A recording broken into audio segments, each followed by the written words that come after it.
Episode 4 में हम लोग डिस्कस करने वाले हैं supply, elasticity of supply and price determination. तो स्टार्ट करते हैं सप्लाई के साथ। सप्लाई का सबसे बेसिक मीनिंग है विलिंगनेस टू सेल। एक्चुअली कितना बेचा दैट इज नॉट इंपॉर्टेंट, आपको याद रखना है विलिंगनेस टू सप्लाई। एंड यार एलिमेंट्स ऑफ सप्लाई, तो यार मार्केट में क्या होना चाहिए? एक बायर होना चाहिए, एक सेलर होना चाहिए, गुड्स होने चाहिए, फालतू बातें हैं सब। तो स्टॉक वर्सेस फ्लो, तो भाई सप्लाई क्या है, स्टॉक या फ्लो? तो आंसर है फ्लो, ये याद रखना। एंड यार यहाँ पे एक इंपॉर्टेंट डिफरेंस है सप्लाई वर्सेस स्टॉक। सो यार स्टॉक का मतलब क्या? मेरे गोडाउन में टोटल कितना गुड्स अवेलेबल है, दैट इज माई स्टॉक। तो अगर मेरे गोडाउन में इस समय 1000 यूनिट पड़े हैं तो इसको मैं बोलूंगा स्टॉक।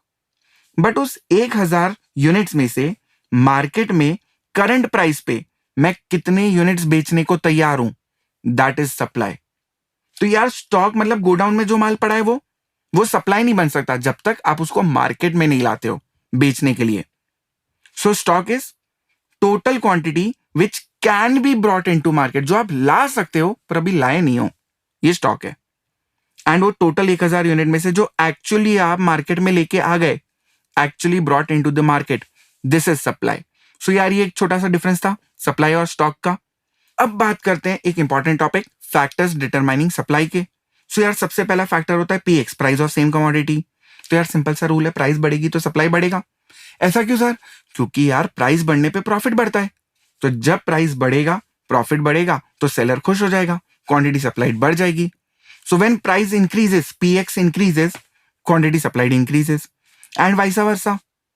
नेक्स्ट है प्राइस ऑफ रिलेटेड गुड्स। अब मैं यहाँ पे तुम लोगों को सावधान कर दूं, सप्लाई चैप्टर में कॉम्प्लीमेंट्री गुड्स होता ही नहीं है। तो अगर तुम्हारे सामने एक एमसीक्यू आ जाए जहां पे तुम कंफ्यूज हो रहे हो कि सब्स्टिट्यूट गुड्स को मार्क करूं या कॉम्प्लीमेंट्री गुड्स को, तो भाई कॉम्प्लीमेंट्री गुड्स सप्लाई में तो होता ही नहीं है ना, तो बाय डिफॉल्ट आपको क्या सिलेक्ट करना पड़ेगा? Substitute goods. एंड यार अगर मैं बात करूं रिलेशनशिप की, तो जब सब्स्टिट्यूट गुड्स के प्राइस बढ़ते हैं तो सप्लाई ऑफ एक्स कम हो जाता है। यार डिमांड में पॉजिटिव रिलेशन था बट सप्लाई में सब्स्टिट्यूट गुड्स के प्राइस के साथ नेगेटिव रिलेशन है, ये हमें याद रखना पड़ेगा। तो यार एक बार वापस बोल रहा हूं, डिमांड चैप्टर में सब्स्टिट्यूट गुड्स की प्राइस के साथ पॉजिटिव रिलेशन था, सप्लाई में नेगेटिव है। एंड सप्लाई में कॉम्प्लीमेंट्री गुड्स होता ही नहीं है।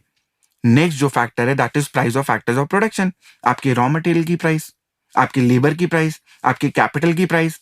अगर आपके किसी भी फैक्टर ऑफ प्रोडक्शन की प्राइस बढ़ेगी ना तो आपकी कॉस्ट ऑफ प्रोडक्शन बढ़ जाएगी। कॉस्ट बढ़ेगी तो प्रॉफिट कम होगा, एंड यार प्रॉफिट कम हो गया तो सेलर दुखी हो गया ना, तो सप्लाई कम हो जाएगी। तो price of factor of production बढ़ने पे सप्लाई ऑफ एक्स कम होगी, मतलब आप बोल सकते हो इनवर्स रिलेशनशिप है। समझ में आया? एंड यार इसी से रिलेटेड एक और टॉपिक है, एक और पॉइंट है, स्टेट ऑफ टेक्नोलॉजी। सो अगर अगर अगर एक प्रोड्यूसर एक इंप्रूव्ड टेक्नोलॉजी लेके आता है, एक नई एडवांस्ड मशीनरी लेके आता है, तो क्योंकि वो मशीन इंप्रूव्ड है, एडवांस्ड है, तो उसमें कॉस्ट ऑफ प्रोडक्शन कम हो जाएगी। एंड कॉस्ट कम होगी तो प्रॉफिट बढ़ेगा, एंड यार प्रॉफिट बढ़ेगा तो सेलर की तो बल्ले बल्ले ना, तो वो सप्लाई बढ़ा देगा। सो अगर टेक्नोलॉजी इंप्रूव होती है तो सप्लाई बढ़ेगी, एंड अगर टेक्नोलॉजी ऑब्सोलीट हो गई, पुरानी हो गई, खराब हो गई, रिपेयर्स मांग रही बहुत ज्यादा, तो कॉस्ट बढ़ेगी, प्रॉफिट कम होगा, सेलर दुखी, तो सप्लाई कम हो जाएगी। तो टेक्नोलॉजी अगर ऑब्सोलीट हो जाए तो सप्लाई क्या हो जाएगी दोस्तों? कम हो जाएगी। एंड यार गवर्नमेंट हमेशा बीच में टांग अड़ाने आ जाता है। तो गवर्नमेंट से रिलेटेड दो पॉइंट है, एक टैक्सेस और एक सब्सिडी। अगर गवर्नमेंट ने टैक्सेस बढ़ा दिए तो प्रॉफिट कम हो गया, एंड प्रॉफिट कम हो गया तो सप्लाई कम। बट अगर अगर अगर गवर्नमेंट ने यार टैक्सेस कम कर दिए तो प्रॉफिट बढ़ेगा, सेलर की बल्ले बल्ले, तो सप्लाई बढ़ जाएगी। तो यार सिंपल सा पॉइंट है, टैक्स बढ़ेगा सप्लाई कम हो जाएगी, टैक्स कम होगा सप्लाई बढ़ जाएगी। एंड यार सब्सिडी उल्टा, गवर्नमेंट प्रोड्यूसर को पैसा देती है, तो गवर्नमेंट जो सब्सिडी देती है वो प्रोड्यूसर को मिलता है। अगर गवर्नमेंट ये सब्सिडी बढ़ा देगी तो प्रोड्यूसर को ज्यादा पैसा मिलेगा, प्रॉफिट बढ़ जाएगा, बल्ले बल्ले सप्लाई बढ़ जाएगी। बट अगर सब्सिडी कम कर दी तो यार प्रोड्यूसर को कम पैसा मिलेगा, प्रॉफिट कम हो जाएगा, प्रॉफिट कम हो जाएगा तो यार उदासी, सप्लाई कम हो जाएगी। तो यार सिंपली बोलूं, सब्सिडी बढ़ेगी सप्लाई बढ़ेगी, सब्सिडी कम होगी सप्लाई कम हो जाएगी। एंड यार इसके अलावा नेचुरल फैक्टर्स भी तो होते हैं। अगर बारिश नहीं हुई, सूखा हो गया, गेहूं नहीं उगा, तो कितना ही प्राइस बढ़ जाए मार्केट में, सप्लाई बढ़ ही नहीं सकती। बट अगर बारिश अच्छी हुई, फसल अच्छी उगेगी, सप्लाई बढ़ जाएगी। So simply speaking, natural factors अगर आपके फेवर में, आपके प्रोडक्ट के सपोर्ट में है तो सप्लाई बढ़ेगी, बट नेचुरल फैक्टर्स अनफेवरेबल है, आपके अगेंस्ट में है, तो सप्लाई कम हो जाएगी। सो यार ये थे फैक्टर्स अफेक्टिंग सप्लाई। अब हम हमेशा बात करते हैं लॉ ऑफ लव की, मतलब लॉ ऑफ डिमांड। तो यार इसका उल्टा भी तो एक होता है, law of supply. Law of supply क्या बोलता है? अगर प्राइस बढ़ेगी तो क्वांटिटी सप्लाइड, सप्लाई नहीं बोल रहा हूं, क्वांटिटी सप्लाइड बोल रहा हूं। अगर प्राइस बढ़ेगी तो क्वांटिटी सप्लाइड बढ़ेगी, एंड प्राइस कम होगी तो क्वांटिटी सप्लाइड कम होगी, मतलब डायरेक्ट रिलेशन है। बट लॉ ऑफ डिमांड की तरह लॉ ऑफ सप्लाई में भी सबसे इंपॉर्टेंट पार्ट है अदर थिंग्स रिमेनिंग कांस्टेंट, जिसका लैटिन वर्ड क्या है? सेटेरिस पेरिबस। कौन सी बस? सेटेरिस पेरिबस, याद रहेगा। चलो, सप्लाई कर्व के फीचर, अपवर्ड स्लोपिंग होता है, हमें पता है। पॉजिटिव स्लोप होता है, हमें ये भी पता है। डिमांड की तरह जब इसका ग्राफ बनाओगे तो स्ट्रेट लाइन भी हो सकता है, कर्व भी हो सकता है, एंड ये भी समेशन होता है इंडिविजुअल सप्लाई कर्व का।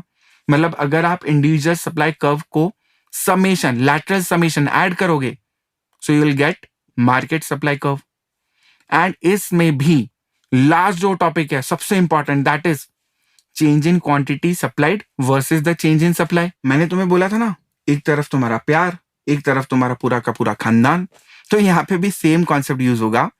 चेंज इन क्वांटिटी सप्लाइड में होगा पीएक्स, सिर्फ और सिर्फ पीएक्स। तो एक तरफ तुम्हारा प्यार अकेला खड़ा है, दैट इज पीएक्स, एंड दूसरी तरफ चेंज इन सप्लाई में है तुम्हारा पूरा खानदान, मतलब प्राइस ऑफ रिलेटेड गुड्स हो गया, टेक्नोलॉजी हो गया, price of factors of production हो गया, टेक्नोलॉजी हो गया, गवर्नमेंट पॉलिसी हो गया। मैंने बोला था ना, तुम्हारी गली का कुत्ता भी तुम्हारे अगेंस्ट में खड़ा है यहाँ पे। तो एक तरफ है सिर्फ पीएक्स, एक तरफ है बाकी सारे फैक्टर्स। जैसा डिमांड में था वैसा ही सप्लाई में भी है। तो यहाँ पे जब तुम्हारे प्यार का फोन आएगा तो तुम लोग घर थोड़ी छोड़ दोगे, सिर्फ कमरा चेंज करोगे। तो यहाँ पे होगा movement along supply curve. But अगर मान लो सारा का सारा खानदान एक तरफ खड़ा हो गया तो भाई घर छोड़ना ही पड़ेगा। तो यहाँ पे इसको बोलेंगे शिफ्ट ऑफ सप्लाई कर्व। या डिमांड में जैसा था तो वैसा ही यहाँ पे भी है। क्वांटिटी सप्लाइड के दो पार्ट, एक एक्सटेंशन और एक कॉन्ट्रैक्शन। चेंज इन सप्लाई के दो पार्ट, इंक्रीज और decrease, ditto same to same है। अगर एक्सटेंशन होगा तो सप्लाई कर्व पे जो पॉइंट होगा ना, वो बॉटम टू टॉप जाएगा। बट अगर कॉन्ट्रैक्शन होगा तो उल्टा, टॉप टू बॉटम। सोचो जरा एक बार मन में। एंड अगर मैं बात करूं इंक्रीज और डिक्रीज की, तो यार इंक्रीज में राइटवर्ड या फॉरवर्ड शिफ्ट होगा, एंड डिक्रीज में लेफ्टवर्ड या बैकवर्ड शिफ्ट होगा। सो यार ये था difference major between change in quantity supplied and change in supply. एक तरफ तुम्हारा प्यार, एक तरफ तुम्हारा पूरा खानदान, एक में मूवमेंट होगा मतलब रूम चेंज होगा, एक में पूरा का पूरा घर ही चेंज करना पड़ेगा, मतलब शिफ्ट ऑफ सप्लाई कर्व। सो यार इसके साथ हमारा जो सप्लाई का रिवीजन था वो पूरा हो गया। बट इसी एपिसोड में हम लोग डिस्कस करेंगे इलास्टिसिटी ऑफ सप्लाई की। तो यार इलास्टिसिटी का मतलब वही है यार, मेजरमेंट ऑफ द रिस्पॉन्सिवनेस। तो जब भी क्वांटिटी सप्लाइड चेंज होगी, आप उसको मेजर करोगे तो इसको आप बोलोगे इलास्टिसिटी ऑफ सप्लाई। कैलकुलेटर की मेथड सेम है यार। पहली मेथड या पहली step, change in price divided by old price M plus. Second step, change in quantity divided by old quantity. And third, divided by MRC is equal to, आ जाएगा calculator पे answer. अब एक इंपॉर्टेंट बात बताऊं, यहाँ पे कैलकुलेटर में अगर आंसर आया 2 एंड ऑप्शन में +2 और -2 दोनों दे रखा है, तो बॉस सप्लाई की बात चल रही है। सप्लाई में तो पॉजिटिव रिलेशन होता है, तो आप +2 और -2 में +2 मार्क करके आओगे, ना कि -2। वो माइनस मार्क करने का कॉन्सेप्ट डिमांड में था, गलती मत करके आ जाना। एंड यहाँ पे हमें बहुत ज्यादा कोई मेथड्स है नहीं, एक आर्क इलास्टिसिटी है, सेम है डिमांड के जैसा। स्टेप नंबर 1 क्या हो जाएगी? Change in price divided by old price की जगह ओल्ड प्लस न्यू प्राइस, फिर वही M plus. Step number 2, change in quantity divided by old quantity की जगह old quantity plus new quantity, and फिर divided by MRC is equal to. तो यार arc elasticity में डिवाइडिंग बेस ओल्ड की जगह हो जाता है ओल्ड प्लस न्यू, और कोई चेंज नहीं है। एंड अगर मैं बात करूं interpretation of numerical values of supply की, वही यार ग्रेटर देन 1 लेस देन 1, तो पूरा का पूरा टॉपिक सेम है यार। अगर मैं बोलता हूं कि सप्लाई इलास्टिक या मोर इलास्टिक है, दोनों का मतलब सेम है, डिग्री हो जाएगी ग्रेटर देन 1। एंड इसका इंटरप्रिटेशन होता है कि भैया क्वांटिटी में ज्यादा चेंज हुआ एज कंपेयर टू प्राइस। सो मैं अगर बोलूं कि सप्लाई इलास्टिक है या मोर इलास्टिक है, दोनों का मतलब एक है, डिग्री होगी ग्रेटर देन 1। एंड ऐसा कब होगा? जब क्वांटिटी में ज्यादा चेंज हुआ है।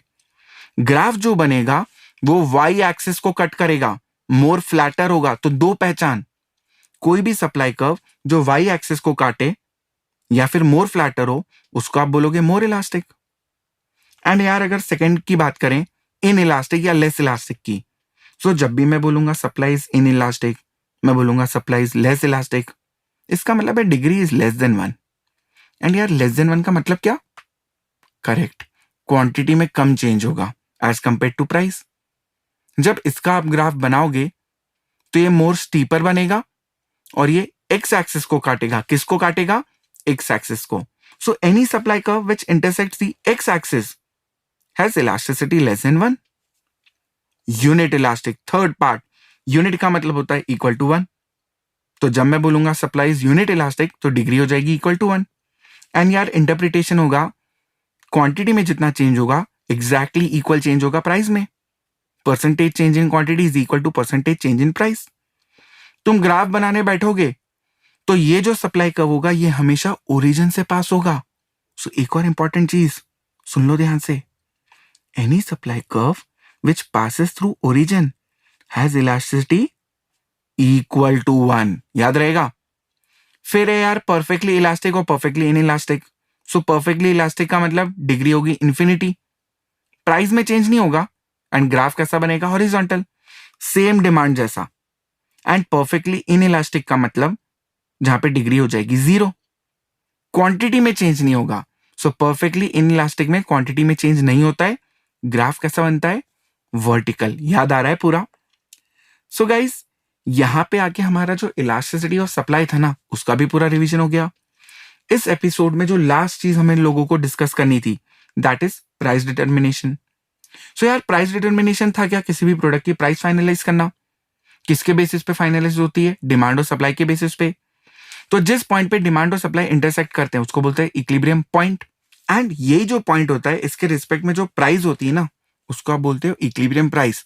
तो कोई तुमसे पूछ ले इक्विलिब्रियम प्राइस का मतलब क्या, तो बोले यार जहां पे डिमांड और सप्लाई इक्वल होता है। कोई तुमसे पूछ ले इक्विलिब्रियम क्वांटिटी का मतलब क्या, तो बोलने यार क्वांटिटी जहां पे डिमांड और सप्लाई इक्वल है। खत्म हो गई बात।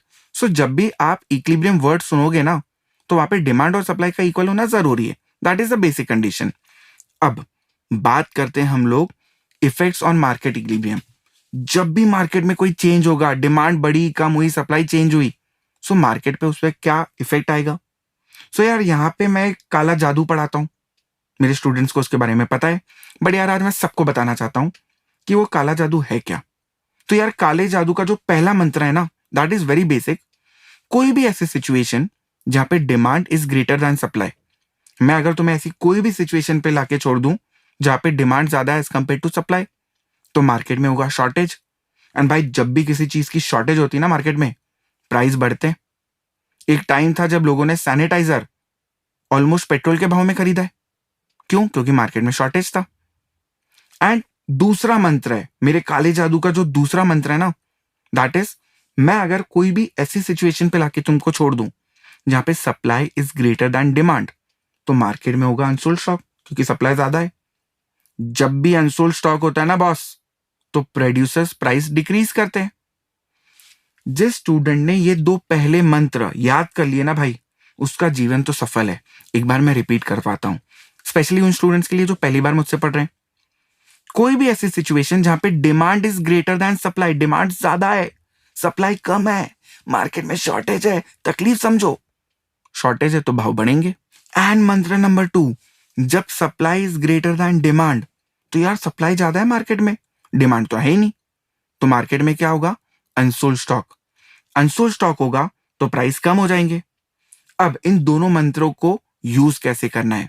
सो यार मान लो हमें क्वेश्चन आया कि what happens if there is an increase in demand, market equilibrium पे क्या असर पड़ेगा अगर डिमांड इंक्रीज हो रही है। सो अगर डिमांड इंक्रीज होगी, सप्लाई वही का वही है, डिमांड बढ़ गई तो demand is greater than supply, तो मार्केट में क्या होगा? शॉर्टेज, तो इक्विलिब्रियम प्राइस बढ़ जाएगी। सिंपल। अगर मैं तुम्हें उल्टा केस बोलूं, what happens to market when there is decrease in demand, तो यार इक्विलिब्रियम पे डिमांड और सप्लाई इक्वल है, बराबर। अगर डिमांड कम हो जाएगी तो यार सप्लाई ज्यादा है ना। अगर डिमांड गिर गई तो अब सप्लाई ज्यादा होगी as compare to demand. And जब सप्लाई ज्यादा होती है तो मार्केट में होता है अनसोल्ड स्टॉक। अनसोल्ड स्टॉक होगा तो इक्विलिब्रियम प्राइस कम हो जाएगी। खत्म, फिनिश क्वेश्चन। कोई ग्राफ व्राफ बनाने की जरूरत नहीं है। चलो और प्रैक्टिस कर लेते हैं यार। अगर क्वेश्चन तुम्हें बोले there is an increase in supply, supply बढ़ गई, तो यार इक्विलिब्रियम पे डिमांड और सप्लाई इक्वल होता है। अब क्वेश्चन बोल रहा है सप्लाई बढ़ गई, तो डिमांड और सप्लाई में ज्यादा कौन है? सप्लाई। सप्लाई ज्यादा है तो unsold stock, and unsold stock तो इक्विलिब्रियम प्राइस कम हो जाएगी। खत्म, फिनिश हो गया question. Now the last case, अगर सप्लाई कम हो जाए तो यार डिमांड और सप्लाई दोनों इक्विलिब्रियम पे इक्वल होते हैं। अब इन्होंने अपने को अगर बोला कि सप्लाई डिक्रीज हो गई, तो सप्लाई कम होने पे अब ज्यादा कौन हो जाएगा? डिमांड। डिमांड ज्यादा है तो मार्केट में शॉर्टेज, शॉर्टेज होगा तो भाव बढ़ेंगे। खत्म। अब तुम बोलोगे कि सर ये तो बहुत बढ़िया था, इक्विलिब्रियम प्राइस बढ़ेगी या कम होगी ये तो अब हम कर लेंगे, बट इक्विलिब्रियम क्वांटिटी का क्या? अगर एमसीक्यू ने पूछ लिया कि इक्विलिब्रियम क्वांटिटी पे क्या असर होगा, तो उसका जवाब कैसे देंगे? सो एक बात सुन लो मेरी, क्वेश्चन डिमांड और सप्लाई दोनों में से किसी एक को भी अगर इंक्रीज करेगा तो इक्विलिब्रियम क्वांटिटी इंक्रीज होगी। क्वेश्चन बोलते there is increase in demand, बताओ क्या होगा? तो बोला इक्विलिब्रियम क्वांटिटी बढ़ जाएगी। क्वेश्चन बोले there is an increase in supply, तो बोला इक्विलिब्रियम क्वांटिटी बढ़ जाएगी। अगर क्वेश्चन डिमांड और सप्लाई दोनों में से किसी एक को भी कम कर दे, डिक्रीज कर दे, तो इक्विलिब्रियम क्वांटिटी डिक्रीज होगी। सो यार इक्विलिब्रियम क्वांटिटी का आंसर तो है ना क्वेश्चन खुद ही दे देता है। वो डिमांड और सप्लाई दोनों में से किसी एक को भी बढ़ाए तो इक्विलिब्रियम क्वांटिटी इंक्रीज होगी। वो डिमांड और सप्लाई किसी एक को भी कम कर दे तो इक्विलिब्रियम क्वांटिटी कम हो जाएगी। तो उसका तो टेंशन ही मत लो, तुम्हें एक्सपर्टाइज लाना पड़ेगा प्राइस के ऊपर। सो गाइज ये जो दो मंत्र थे ना, इससे पूरा चैप्टर प्राइस डिटर्मिनेशन तुम्हारा रिवाइज हो जाता है। तुम्हें कोई ग्राफ बनाने की जरूरत नहीं है, तुम्हें बिल्कुल भी परेशान होने की जरूरत नहीं है। बस थोड़ा सा प्रैक्टिस कर लेना, भी दिमाग में सोच लेना, concept will get cleared. So guys यहाँ पे इस एपिसोड को एंड करने का समय आ चुका है। हमने यहाँ पे प्राइस डिटर्मिनेशन तक की सारी चीजें डिस्कस कर ली। अब होगा यूनिट चेंज, मतलब अब हम बात करेंगे नेक्स्ट एपिसोड में प्रोडक्शन के बारे में। सो यार मिलते हैं हमारे नेक्स्ट एपिसोड में।